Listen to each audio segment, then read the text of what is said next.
Karena sistem fiat itu justru melahirkan pemerintahan yang korup. Mau di manapun, ya. Gua akan buktikan sama kalian di sini. Next, kan cerita sedikit ya buat kalian yang belum kenal tentang uang itu apa. Karena di hidup kita, kalau misalkan tanya tentang cinta, ya kan, cinta itu banyak dibuat dalam bentuk film, ya, Shakespeare, literasi. Tapi uang nggak pernah. Uang itu nggak pernah, bahkan nggak ada di kurikulum kita. Kalian diajarin akuntansi, tapi nggak diajarin apa itu uang. Jadi gue ajarin kalian tentang apa itu uang. Makanya itu new order of the ages. Gue mau kasih tau kalian uang itu apa. Zaman dulu orang udah tahu semuanya ya. Ada bulu, ya kan? Transaksi bisa pakai bulu, transaksi bisa pakai macam-macam, kerang. Tapi manusia itu punya mata yang unik terhadap emas dan silver yang bling-bling. Mereka suka sesuatu yang bling-bling. Para goldsmith ini muncul. Mereka menciptakan jadi satuan koin. Kenapa satuannya koin? Karena itu bisa ditimbang, enak. Gampang ditimbang, bisa dicek purity dari emasnya. Sedangkan kerang nggak bisa, bulu nggak bisa, garam nggak bisa. Dia bisa cek purity dari emas. Para goldsmith ini nggak langsung berevolusi jadi pintar. Ini bisnis pertama mereka. Bisnis pertama mereka karena mereka yang ciptain emasnya, ya kan? Mereka simpen di mereka punya vault. Warga sekitarnya di Eropa lama, warga sekitarnya itu nyimpen juga emas di mereka. Jadi kalau kalian pikir sekarang, mereka ini sangat bodoh zaman dulu.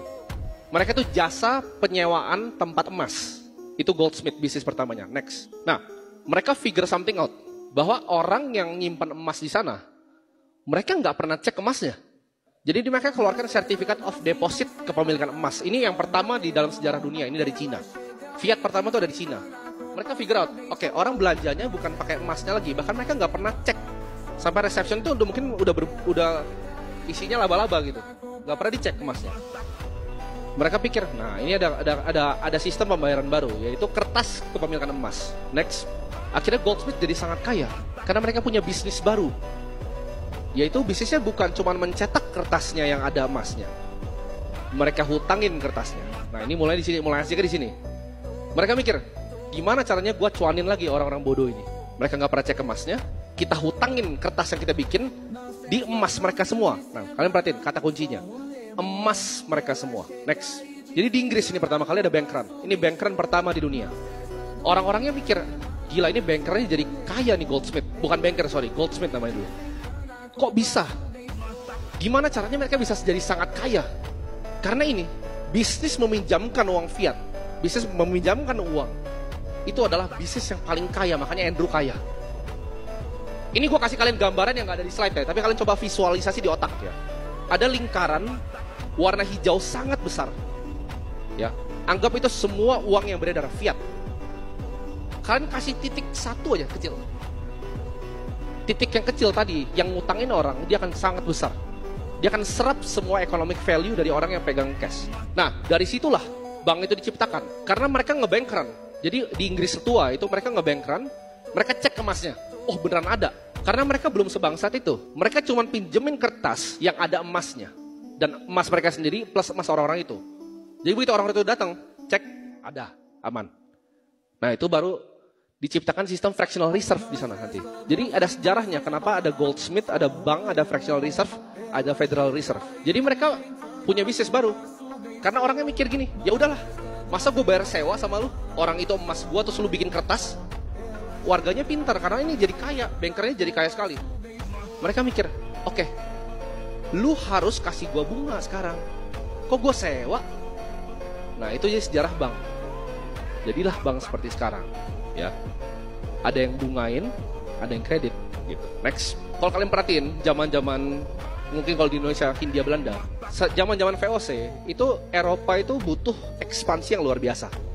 Jadi mereka create hutang yang luar biasa banyak. Jadi mereka butuh create hutang. Dan government itu nggak bisa stop penciptaan untuk hutang ini. Kenapa? Karena mereka butuh ekspansi. Harus berhutang mereka untuk melakukan ekspansinya. Nggak bisa nggak. Nah di sini akhirnya diciptakan fractional reserve. Jadi pertama kali ada fractional reserve itu 1:9. Artinya setiap satu emas yang kalian punya ada 9 unit kertas. Nggak sesimpel itu, tapi intinya begitu 1:9 zaman dulu. Itu diciptakan untuk regulasi. Kenapa? Kalau enggak, bank ini akan terus menciptakan uang. Ya, Bank Indonesia itu memiliki kemampuan untuk mencetak uang dari angin. Orang yang bisa ciptakan uang, bankers ini, mereka kontrol dunia ini. Pemerintahan, sistem perputaran uang, sistem kredit, semuanya. Mereka ini paling berkuasa, mereka bisa cetak uang soalnya. Next. Nah, ini yang menarik nih. Tadi kan Woodrow Wilson, sekarang James A. Garfield. Whoever controls the volume of money in any country is absolute master of all industry and commerce. Jadi penguasa dunia itu siapa? Pemerintah? Atau yang kuasain sistem kredit? Jawabannya sistem kredit. Ada yang tahu apa yang terjadi sama James A. Garfield? Setelah dia ngomong ini, Google aja. Nah, by the way dia mati ya, habis ngomong itu. Sama seperti Abraham Lincoln. Kalau kalian pelajarin sejarah. John F. Kennedy kalian pelajarin kenapa dia begitu. The world reserve currency is collapsing. Kalian lihat ini 1635 sampai 2019 chartnya. Gua ambil. Ini purchasing value of US dollar. Kalian anggap gini ya, Federal Reserve itu kayak bosnya bank ya. Paling tinggi. Semuanya ngikut dia. Karena cadangan devisa negara juga itu isinya pasti ada US dollar. Semua fiat di luar itu menghamba sama tadi Novus Ordo Seclorum tadi. Semua fiat menghamba ke satu tuan. Ini collapsing at a pace yang kalian nggak tahu dari 1635 ini. Nah, ini yang paling kuat ya, nomor 1. Next. Nah, ini kalian perhatiin ya. Kenapa orang yang investasi akan jadi sangat kaya? Karena ini, lu beli aset apapun selain fiat, S&P 500. Lihat real estate. Meskipun 2008 jatuh, gold, apapun selain kertas itu, kalian akan jadi kaya. Tapi uniknya, ini semua naiknya dari mana? Kan Warren Buffett dikredit karena dia dapat kenaikan ini kan. Yang kalian harus pelajarin, coba cek M2 money supply atau jumlah uang yang dicetak dengan kenaikan ini. Nanti gue tunjukin di belakang, identical. Next.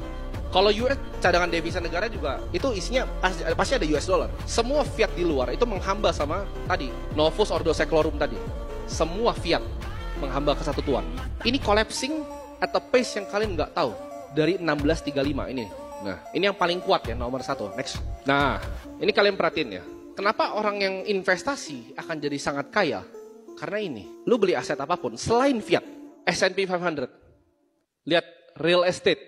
Meskipun 2008 jatuh, gold, apapun selain kertas itu, kalian akan jadi kaya. Tapi uniknya, ini semua naiknya dari mana?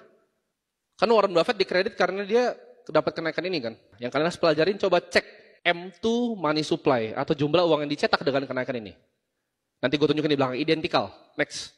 Kalau US dollar aja, hilang 99,8% dari value-nya selama 150 tahun. 99,8% hilang value-nya. Lu bagusan investasi di kaleng tuna kalau dia bisa tahan terus dibanding US dollar. Nah, ini kalau international currency, ini gue nggak sebutin apa. Ada yang tahu ini apa? Nah kan, gue kecoh kalian biar pakai 0,003 tuh. Kalau ini kripto ada yang mau beli nggak? Coba angkat tangan. Ada yang tahu ini shitcoin apa? Ada yang tahu nggak? Apa? Salah. PP bukan. Bukan. Ada yang tahu ini shitcoin apa? Ada Pak Oni. Rupiah, Pak Oscar 100. Karena dia tahu ini chartnya. 0,003 itu apa? Ini rupiah. Terus kalian pakai setiap hari kalian tabung di bank. Kata gue tanya tadi, chartnya kalau koin mau beli nggak? Nggak, ini rupiah. Literal ini. Lawan dolar yang 150 tahun 99,8%. Jadi kalau misalnya konglomerat itu bisa kaya dari saham, dia yang beneran kaya, atau itu jumlah uang dicetaknya? Hayo. Kalian coba pikir. Nanti gue akan kasih tahu kalian apa yang bisa define sebagai uang. S&P itu adalah uang. Real estate di Miami itu adalah uang. Real estate di Menteng adalah uang. Next. Tapi kan lu cherry picking international currency. Lu ambil yang jelek gitu misalnya. By the way katanya loh, Indonesia itu paling stabil dan paling kuat. Hebat. Nah, ini Indian Rupee yang lebih hebat dan lebih stabil lagi. Lawan US dollar 47%. Jadi gini, lu kalau beli konsumer di dunia ini itu semua sama. Makanya kalau lu kerja di Amerika, kesannya itu semuanya lebih murah. Lu bilang, tapi kan biaya hidupnya mahal. Salah.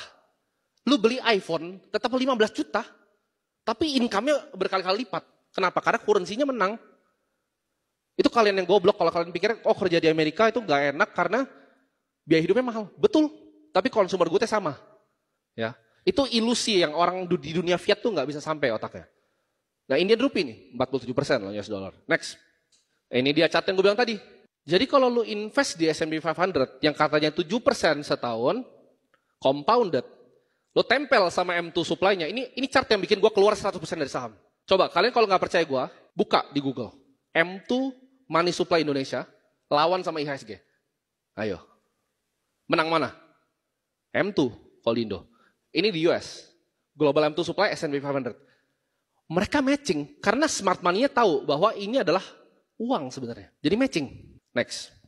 Nah, ini adalah aset kelas yang bisa outperform monetary inflation. Commodity lu pasti mampus. Cash lu pasti mampus. Ini inflasi ya 2% nih. Baseline bawahnya 2%.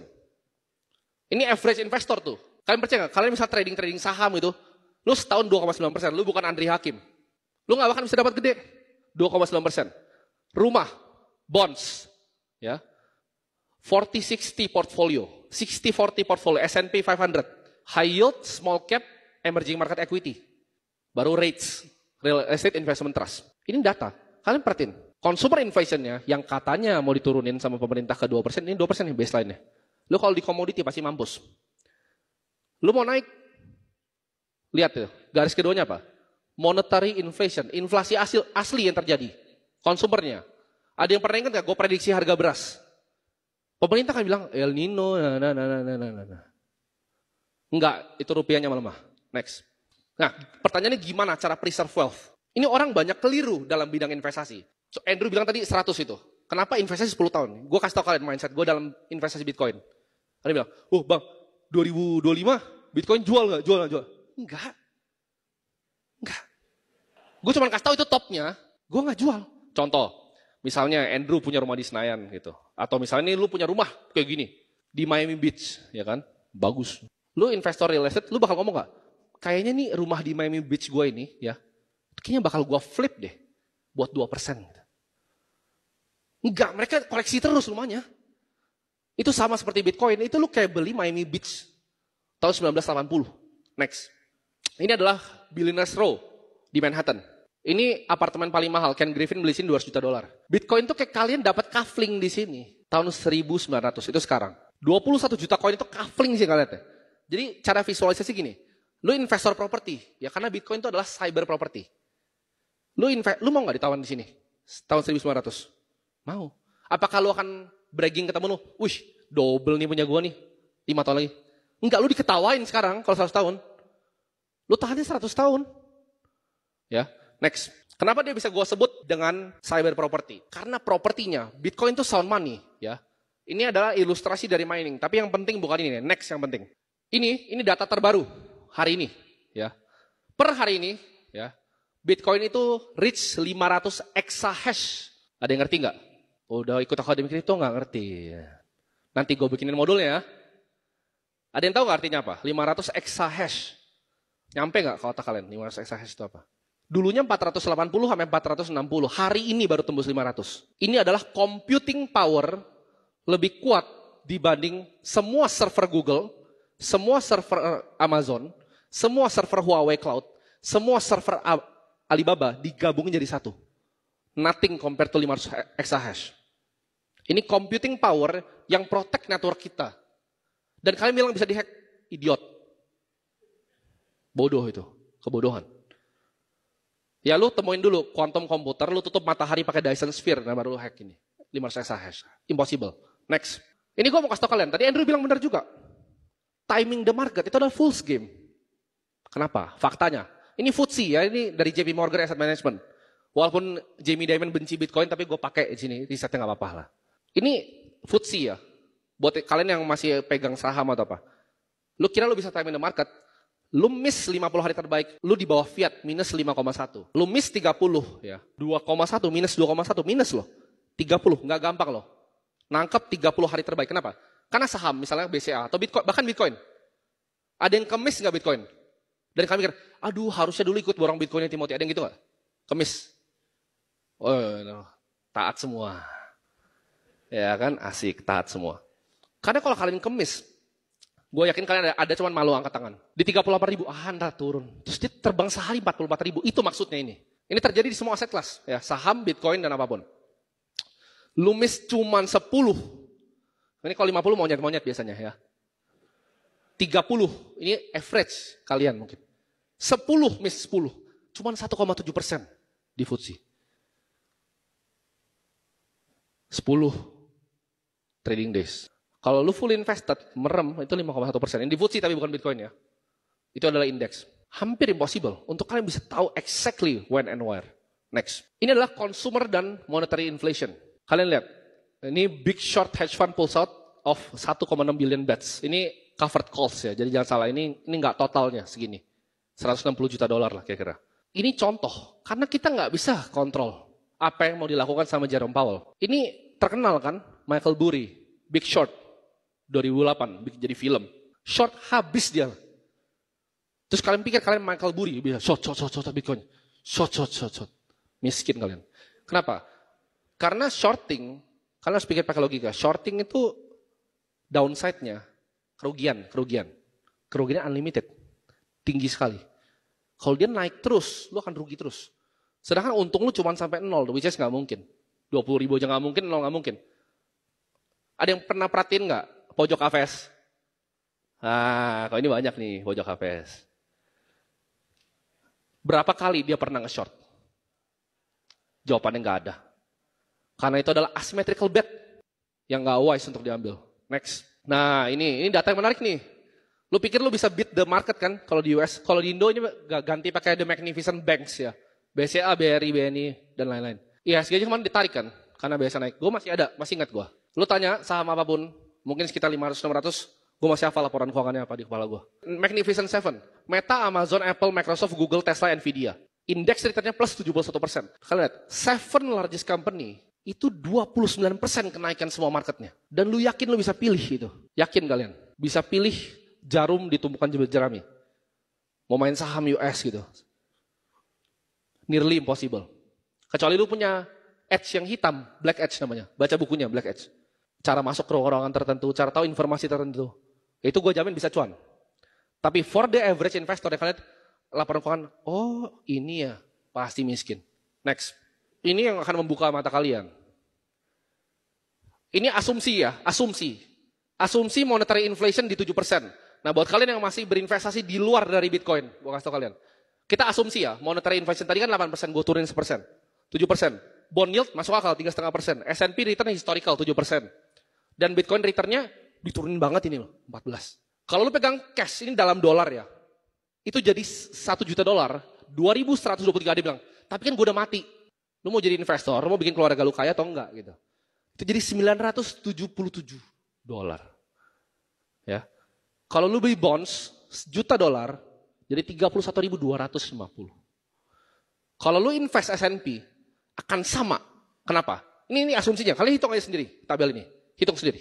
Kenapa sama? Karena itu M2 monetary inflation. Karena ini nih, monetary inflation of 7%, S&P-nya 7%. Sebenarnya bukan asumsi, ini historical. Kalian tracking aja coba. Yang tadi chart US dollar gue, lawan consumer goods, itu sebenarnya 8,93%. Ini salah, ini gue turunin aja. Kalau lu invest di S&P setengah, Bitcoin setengah, jadi 512 juta dolar. Lu invest semua di Bitcoin, nah 1 billion dollar. Ada yang tahu nggak? Ini kan USD ke USD ya atasnya. Cash ini USD ke USD.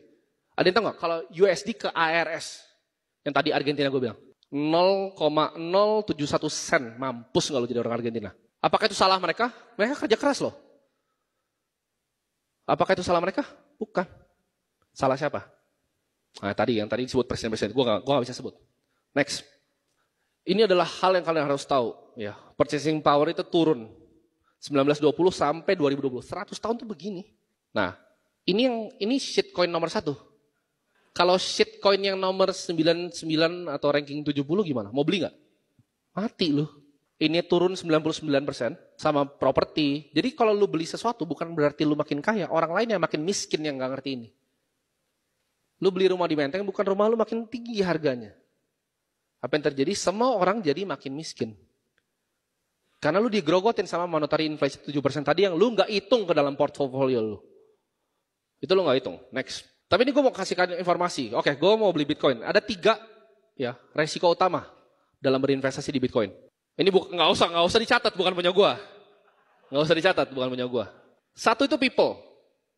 Ya, kalian aja dompet hilang, terus kalian street fresh, kalian tulis di buku, ya kan, di kertas. Ada nggak? Ketawa kalian? Ada nggak? Angkat tangan dong. Kertas. Kertas ya? Kertas. Terus kalau hilang kertasnya hafal kamu? Enggak, mati dong, nangis. Ya, nangis. People, lu sendiri, itu risiko pertama. Lu tahu UTXO management? Tahu cara bedain nggak walletnya? Lu pakai Phoenix terus lu ubah dari Trezor? Nggak tahu. Mampus lah kau. Ada yang simpen di exchange doang? Karena gini, itu exchange itu masuk ke dua corporation.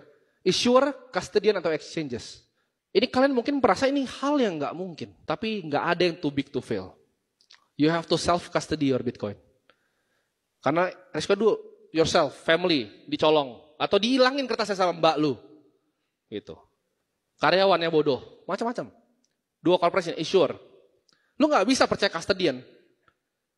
Walaupun tadi bahasa regulasi, tapi ini gue akan buka secara gamblang sama kalian. Regulasi itu regulator cuma wasit. Ya. Wasit dalam permainan bola. Bolanya diambil, digantiin nggak wasitnya kagak. Tadi Pak Oscar bilang, banyak exchange yang bangkrut, betul. Apakah uangnya dibagikan? Tentu tidak. Percuma, apapun regulasi percuma. Lo nggak bisa taruh uang lo di third party. Local dan nation states. Tadi kita bergantung banget gitu sama, oh ini pemerintah bikin ini pemerintah bikin ini. Pak Oscar tuh itu tadi salah satu materi kripto terbagus yang pernah gue dengar. Kripto tuh mulai dari pemikiran apa? Apakah pemikiran yang sentralisasi? Enggak. Ya, libertarian kripto itu. Memang ini sulit diaplikasikan. Kenapa? Karena kita lihat juga ya pemerintah kita akan sama-sama terus gitu. Seperti sekarang. Ini akan jadi 3 ya. Kenapa kalian akan kehilangan? Karena kan harus pikirnya tadi mau 100 tahun kan Bitcoinnya. Ada yang benar-benar ya cuma tulis di kertas gitu. Enggak multisig bahkan. Ada yang benar-benar cuma di kertas seed phrase-nya. Kalian tahu nggak itu seberapa rawan hilangnya? Kalian bahkan nggak hafal. Hafal pun itu juga berbahaya. Nah itu ada cara-caranya yang kalian harus pelajari. Next. Bitcoin itu akan menang dari game ETF. BlackRock per detik ini harusnya 29.000 sekian. Pagi itu 26.000, sekarang sudah 29.000 Bitcoin dia udah pegang per market close. Itu $1 billion. BlackRock udah punya $1 billion Bitcoin dalam format ETF-nya. Kompetitornya siapa? SPY, ya, GLD Gold dan lainnya. BND, bonds. Next. Kalian perhatiin ini chat penting. Ada yang bilang, tapi kok nggak gerak ya ETF? Kalian lihat dulu redemption grayscale sehari berapa? Begitu grayscale, ini gue ngomong ke sini. Begitu grayscale selesai, ini up only. Kalian perhatiin, ini pas GLD launch ya, gold launch. ETF-nya. Kenapa? Karena ETF itu, ya tadi gue bilang, gue bukan suruh kalian beli ETF, karena tadi itu ada third party risk-nya. Cuman ETF itu kalau kalian masukin ke suatu aset yang passive indexing, itu akan terbang luar biasa tinggi. Semuanya. Lu mau SPY, karena itu mereka akan push. Kalian lihat ya, BlackRock, VanEck, Bitwise. Mereka akan push dari advisor mereka untuk bilang, ini gue jujur ya, uang Gen Z sama milenial itu doesn't matter di kripto. Uang boomer yang matters. Mereka kan bilang ke para orang-orang tua ini untuk, oke, diversify sedikit. Kita udah punya riset yang seperti ini. Fidelity akan mulai masuk tuh ke private clients mereka. Itu yang kalian gak lihat. Ini akan push Bitcoin over dari $200.000. Next. Kita akan ngomong sekarang ya. Tadi kan udah tentang uang, tentang sejarahnya. Sekarang main katalisnya ada apa aja di kripto? Next. Ini prediksi gue ya. Bisa benar bisa salah. Pak Oni bisa koreksi kalau salah. Tapi Fed akan pasti cut rates. Ini gue ngomong sini. Fed pasti akan cut rates. Atau enggak kenapa? Akan terjadi hard landing. Ini nggak bisa di stay di 5. Ini Desember ya datanya ya. Nggak bisa stay di 5. Tapi ada keajaiban nanti gue akan bilang. Next. Stock market rally. Ini prediksi gue. Ini sebenarnya slide-nya gue bikin 2 minggu lalu. Tapi udah terjadi ya. Stock market itu pasti rally. Karena yield curve-nya steepening. Ada yang ngerti, oh ini apa yang nggak ngerti? Ada gitu kan? Jujur. Ada yang jujur tuh, nggak ngerti. Terus kalian pikir, you can beat the fucking market. You cannot bro. Lu yield curve aja nggak tahu apaan, gimana caranya? Lu mau time marketnya 10 best days, 50 best days. Untuk jadi level Bro Kakak, it takes years liatin market. Pelajarin semuanya. Lu harus gali terus ilmunya. Ya. Belajar terus, haus terus. Tadi Andrew bilang benar. Kalau teman-teman lu belajar 2 jam, lu belajarnya 10 jam, 12 jam. Ilmu lu belum cukup dan masih cetek. Next. Nah, ini prediksi gua. Jadi gua tadi minta editornya selipin ini foto ini. Nah, dia foto Kenapa? Karena per hari ini SPX itu all time high. Padahal gue bikin 2 minggu lalu. Ini gue baru selipin yang ini. Hari ini. Ini kan ini chart real ya hari ini. Kalian bayangin, di 5% interest rate, itu all time high ini terjadi kejanggalan secara makro di sini. Dan itu gue udah prediksi, karena yield curve steepening, market pasti rally. Next. Nah ini makro prediction A1 nih. Ya bisa salah. Cuman ya kayak dulu bilang, nggak banyak yang 2-3 kayak gue. Sombong dikit nggak apa-apa ya. Labor market itu softening. Ya. Karena ini menurut gue ini lag effect dari restrictive monetary policy. Ya. Kenapa bisa lagi gini? Karena resesi yang digadangkan semua ekonom di dunia tahun 2023 gelap tidak terjadi. Jadi lag effect-nya kan di sini terjadi. Labor market ya akan softening. Next. Kalau secara Bitcoin sendiri, kita bahas makronya Bitcoin. Ini penting untuk kalian pelajari. Ini ada hodl wave ya. 71% supply besar itu nggak pernah bergerak selama 1,5 tahun terakhir. Smart money yang pegang 5.000, 6.000 Bitcoin itu nggak pernah gerak. Dan kalian udah jualan, turun. Terus kalian nonton di TikTok ya kan, set. Ada yang misalnya orang bilang gitu, ya kalian juga set. Kok ketawa sih? Gue gak nyindir orang. Kalian ketawa, TikTok gue, oh ini misalnya bakal 35.000, 30.000. Bos, 5% interest rate, stock market rally. Gimana caranya? Itu udah dari misalnya Grayscale. Lu bilang, oh Bitcoin ntar 20.000, beli 20.000. Ya terserah, kalian mau percaya makro atau percaya badut. Next. Nah, Bitcoin mining difficulty ini penting, karena ini akan drive continue growth untuk Bitcoin.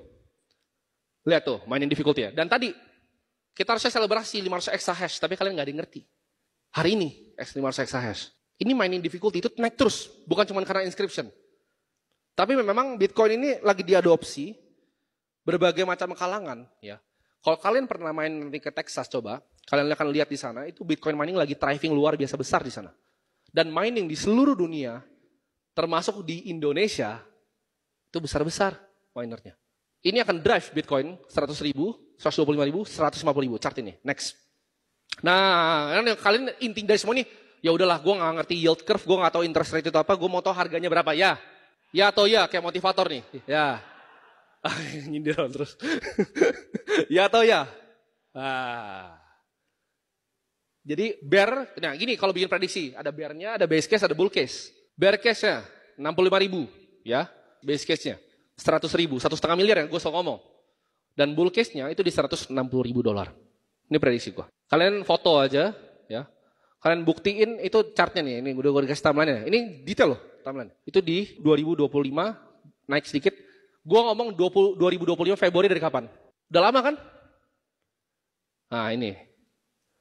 Pasti terjadi, ya. Inevitable. Next, sudah habis harusnya. Sudah habis, ya. Sebenarnya nggak ada Q&A karena waktunya nggak sempat. Nanti kita bikin Q&A nanti, ya. Jadi itu semua untuk materi hari ini. Kita akan lihat Bitcoin di 2025 Februari, ya, di 100.000 per koin minimal. Dan kalian pertama dengar di sini. Itu tadi, kalau tanya, oh makronya apa itu semua gue udah jabarin. Ya udah, lu boleh tepuk tangan sekarang.